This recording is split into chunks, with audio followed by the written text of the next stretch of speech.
Salut tout le monde, c'est Archibald et dans cette vidéo, je vais te montrer 6 sources d'inspiration pour écrire des scénarios de l'Appel de Cthulhu. Donc l'Appel de Cthulhu, c'est un jeu de rôle très connu, c'est un jeu de rôle d'horreur psychologique inspiré de la nouvelle de Howard Philip Lovecraft qui s'appelle l'Appel de Cthulhu. Et il faut avouer que l'Appel de Cthulhu, c'est quand même une ambiance et un genre unique. Il n'y a pas grand chose qui s'y approche.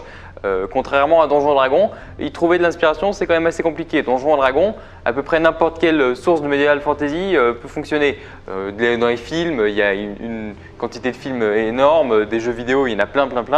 Que l'Appel de Cthulhu, c'est un peu plus compliqué. Donc c'est pour ça que depuis pas mal de temps, je pensais à faire cette vidéo-là et en fait j'ai lu pas mal de livres, j'ai fait pas mal de recherches, j'ai joué à des jeux et des choses comme ça pour voir quelles seraient les meilleures sources d'inspiration pour les maîtres du jeu pour l'Appel de Cthulhu. Donc avant que la vidéo commence, mets un j'aime à la vidéo, partage la vidéo, abonne-toi à la chaîne et puis envoie-la à ton maître du jeu ou à ton groupe de jeu si jamais vous jouez l'Appel de Cthulhu ou vous voulez jouer, ça peut toujours être très intéressant. Donc d'après moi, la meilleure façon pour un maître du jeu de pouvoir se mettre dans l'ambiance et puis pour vraiment pouvoir écrire un scénario, un campaign setting ou une campagne ou quelque chose comme ça, c'est vraiment s'immerger dans le monde.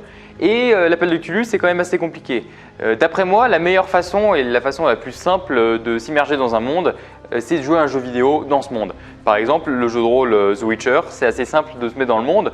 Lorsque tu joues aux jeux vidéo ou aux jeux de société ou à Gwent, aux jeux de cartes, bref, c'est quand même plus simple.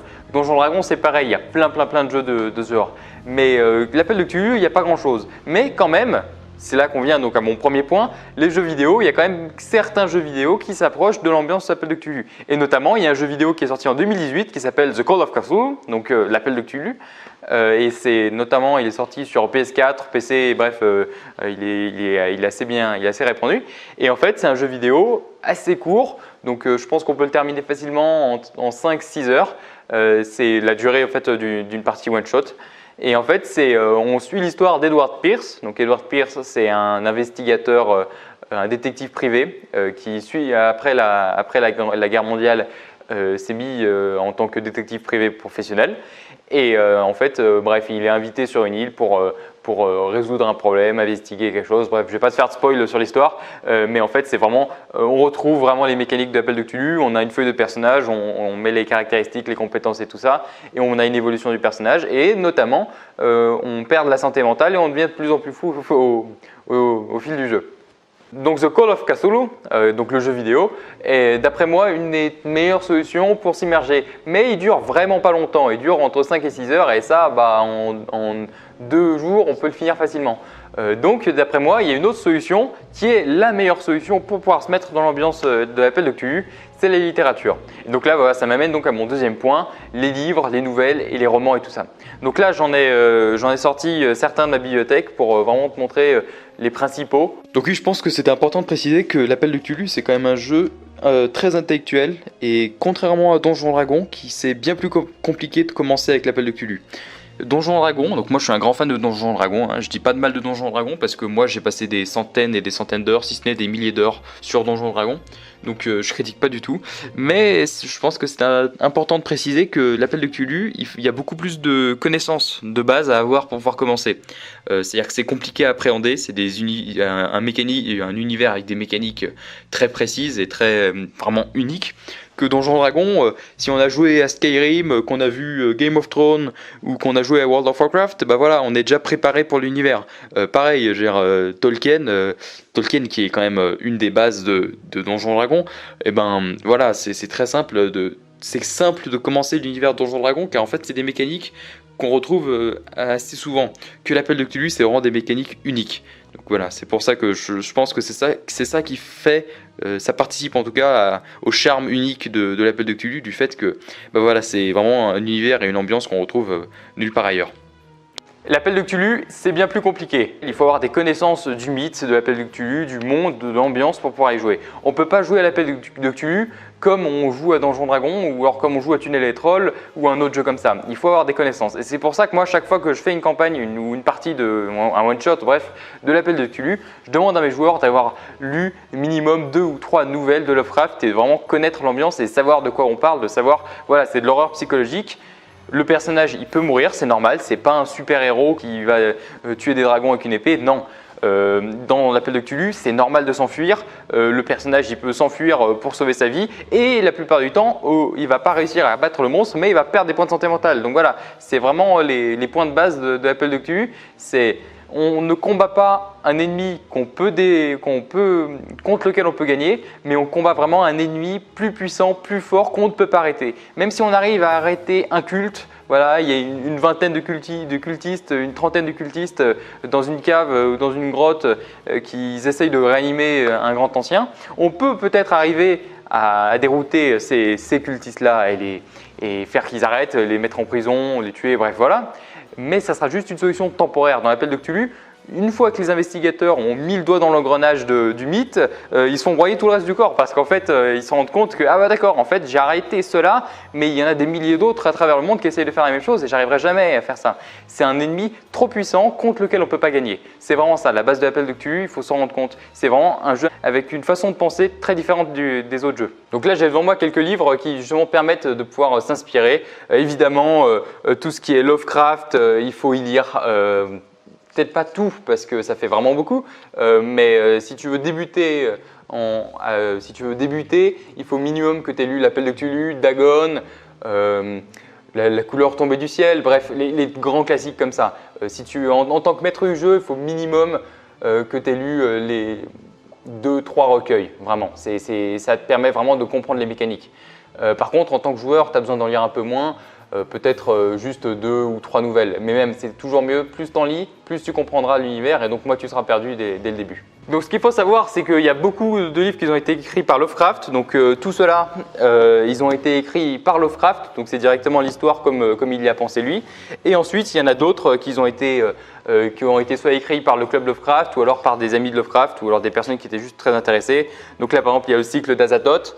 Les légendes exotiques, il y a par exemple le Necronomicon. Le Necronomicon, c'est un très bon élément à avoir, c'est très intéressant. Donc là, j'ai une version reliée carrée. Donc Necronomicon, si tu ne le connais pas, c'est le livre magique, le grimoire le plus connu du mythe, avec le culte des ghouls. C'est un des livres principaux et notamment, il est connu pour avoir été écrit par l'arabe dément Abdul al-Azred. Donc c'est un livre très ancien qui, dans le mythe de l'appel de Cthulhu et même dans la vie réelle, est très très connu. Même s'il y a beaucoup de films dans lesquels on parle du Necronomicon, mais à l'origine, ça vient de Lovecraft. Certaines personnes pensent que c'est un livre plus ancien que Lovecraft, c'est qu'en fait Lovecraft l'aurait cité au lieu de l'avoir créé, mais ça on n'en est pas sûr, c'est surtout des légendes. Là j'ai une autre version du Necronomicon qui elle, c'est mon père qui l'utilisait dans les années 80 lorsqu'il jouait au jeu de rôle, donc ça c'est une plus vieille édition en imprimé, mais pareil, c'est très très bien à avoir, c'est une version du Necronomicon, même imprimée ou en PDF. Tu peux en donner quelques pages comme ça à tes joueurs. Ça fait ce petit élément en plus qui dit « Ah bah d'accord, c'est mystique, ça fait partie du culte, ça fait partie du mythe et ça permet de les mettre dans l'ambiance. » Une autre chose très très intéressante que j'ai ici, c'est des BD, des comics inspirés, enfin non, des adaptations de certaines nouvelles en comics. Donc là j'ai La couleur tombée du ciel et Le manuscrit oublié, donc ces deux-là.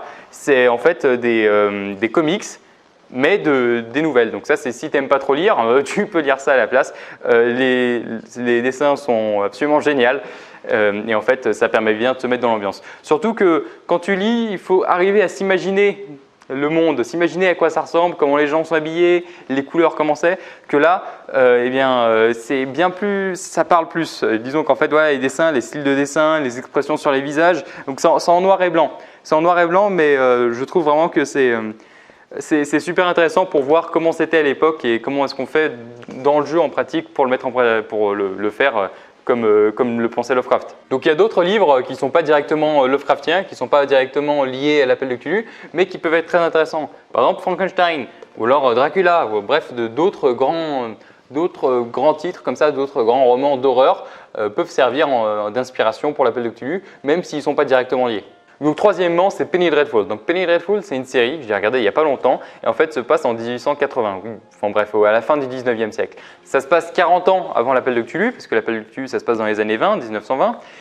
Mais bon, quand même, c'est quand même une très très bonne source d'inspiration. Donc pour te mettre le contexte, Penny Dreadful, ça se passe en Europe, donc l'époque de l'appel de Cthulhu, on appellerait ça by Gaslight. Donc il y a une extension de l'appel de Cthulhu qui justement est fait pour se passer dans cette époque-là, c'est by Gaslight. Donc ça veut dire que c'était à l'époque où la lumière n'était pas de l'électricité mais encore du gaz. Et ben en fait c'est vraiment le Penny Dreadful est une super solution. C'est donc une série qui met en place tous les grands classiques de l'horreur. Donc Dracula, Frankenstein, les sorcières en Europe, bref tout ce genre de choses mis en fait dans une seule série. Donc c'est super intéressant, c'est une de mes séries préférées. Et en fait ça met bien en évidence cette horreur comme dans Lovecraft, c'est-à-dire que c'est un monstre tellement puissant, c'est le diable. Donc dans la série c'est le diable, mais on pourrait très bien l'adapter pour que ce soit quelque chose d'autre. Et en fait, c'est vraiment un démon, une puissance supérieure qu'en fait on a beau arriver à gagner un peu contre lui, mais en fait c'est jamais définitif, il arrivera toujours à revenir. Donc je trouve que c'est super intéressant et vraiment je te le recommande, c'est la série à voir si tu veux jouer à l'appel de Cthulhu. Donc Penny Dreadful est définitivement une des meilleures sources d'inspiration pour tout ce qui est Lovecraft. La quatrième source d'inspiration, qui est d'après moi une des meilleures pour l'appel de Cthulhu, c'est d'étudier les vrais cultes dans la vraie vie, la magie, la sorcellerie. Donc là j'ai un livre, Magie, sorcellerie et talisman. C'est un livre qui justement parle de ce genre de thème. D'après moi, étudier l'occulte, donc les cultes, disons qu'on appellerait de sectes ou des choses comme ça, peuvent être de très bonnes sources d'inspiration pour créer des cultes dans l'appel de Cthulhu. Moi personnellement, j'adore créer des cultes personnalisés pour mes campagnes et mes parties, créer voilà, une ambiance, pourquoi est-ce que ces cultistes se sont rassemblés, quelle est leur raison, quel est leur but commun, bref des choses comme ça. Si tu veux, je ferai une vidéo, je ferai peut-être une vidéo spécialisée sur comment créer son culte pour l'appel de Cthulhu, enfin dans le jeu évidemment. Je trouve ça super intéressant. Et justement, Lovecraft, il n'a pas écrit tout ça parce qu'il l'a inventé. Il l'a inventé bien sûr, mais il s'est inspiré de choses de la vie réelle. Il s'est inspiré de réels cultes qui croyaient vraiment dans des choses étranges, dans des choses occultes tout simplement. Et donc voilà, c'est pour ça que je pense que étudier l'occulte et étudier les cultistes et des choses comme ça peuvent être une des meilleures sources d'inspiration pour tes campagnes et tes parties de jeux de rôle. Donc cinquièmement, pour trouver de bonnes sources d'inspiration et pour avoir de bonnes idées pour les scénarios, eh bien c'est tout simplement d'étudier les scénarios d'autres maîtres du jeu, d'étudier les scénarios officiels. Donc là par exemple, j'ai la 4e édition de l'appel de Cthulhu, donc ça c'est l'édition qu'utilisait mon père lorsqu'il jouait au jeu de rôle avant. Donc c'est là-dedans, il y a différentes histoires, mais tu peux trouver aussi d'autres versions.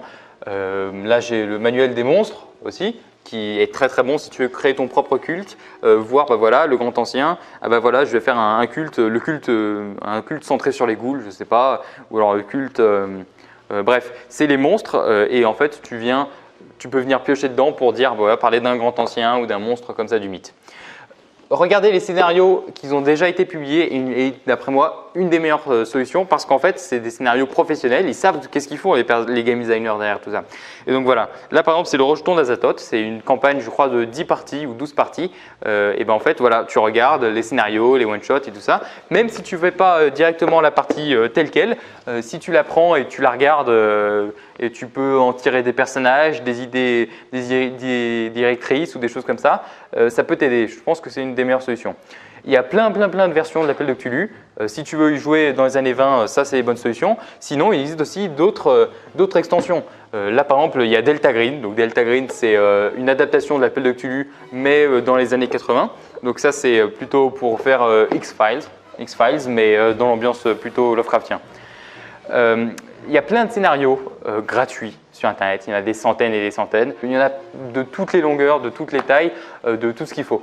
Donc moi je pense que piocher et regarder le travail d'autres maîtres du jeu est une des meilleures solutions. On peut aussi regarder des parties déjà filmées. Par exemple, Critical Role a fait une partie de l'appel de Cthulhu filmée.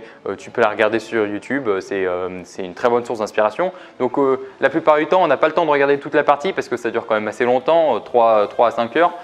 Mais bon, même si tu ne la regardes pas entièrement, regarder des petits morceaux, des extraits, des choses comme ça peut toujours t'aider à dire ah ben voilà, oui, si je faisais un personnage comme ça, si je faisais du roleplay comme ça, oui, si je faisais un vieillard qui parlait avec la voix tremblante comme ça, ou alors plutôt un grand gars, gros costaud, oui, avec une grande mâchoire, il n'a pas peur de se bagarrer. Bref, des personnages comme ça et te dire bah voilà, je vais faire mon personnage de telle façon, telle façon. Bah, je pense que ouais, regardez des vidéos de maîtres du jeu qui ont filmé, des maîtres du jeu professionnels qui savent ce qu'ils font, c'est une très bonne solution. Maillard avait déjà fait une vidéo sur sa chaîne aussi dans laquelle il filme une partie de l'appel de Cthulhu et tous ces vidéos-là de jeux de rôle filmés peuvent être de très bonnes sources d'inspiration pour ta table de jeu. Donc sixièmement, une autre source d'inspiration très cool, c'est regarder dans les magazines. Donc là j'ai plusieurs magazines, Chroniques d'Outre-Monde, Dragon Magazine, Jeux Info et Casus Belli Black Book Edition.